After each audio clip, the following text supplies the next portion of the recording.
You have some countries who do genetic modification, especially with corn, apples, things that are of high consumption and that they need a lot of.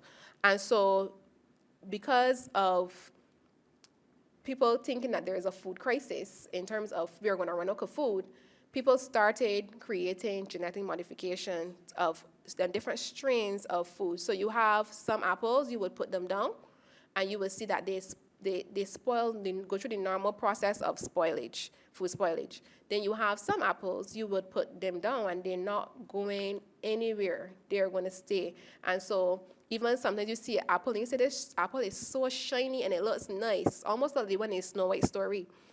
And you realize when you get it, if you take that apple and you pour hot water on it, you realize that the wax will come off. And that's because they add wax to make it more appealing. We can't starve us. We can't stop eating. But what would be a good place to start is if we eat as close to the farm as possible, close to the source as possible. Because if that apple then becomes something else in a package, then imagine if it already has something added where we think it's fresh. Imagine when you start putting it in, dehydrating it and putting it in Special K, or you start putting it in a granola. And so then as you keep changing that apple into something else, and apple is just an example, because all apples that wouldn't have the same effect like that one I'm talking about.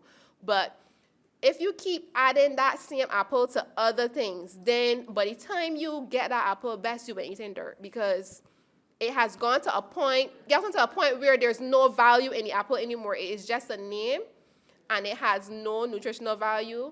It has no substance. There's no fiber left. Yes, it's all nice and shiny to say blueberries and strawberries and everything else. But you have a lot of foreigners who come down here, tourists come here, and they want to eat our local produce, and they see the benefits, and they talk about breadfruit as a superfood and all of these things. And I think what we need to do is an education and appreciation for what we have, and really to start getting people to eat local. And I mean, a lot of that is what you're saying. The food preparation is important, yes. You don't want to add too many things, but it's closer to home. It's less of the pesticides, it's less of the storage, the waxes and all of those things. And again, it also gives you a sense of, feeling proud about what we have here, because it's good stuff. We have good nutritious food right here in Barbados, in the Caribbean. So for the parents, I say expose your children more to the local things that we have.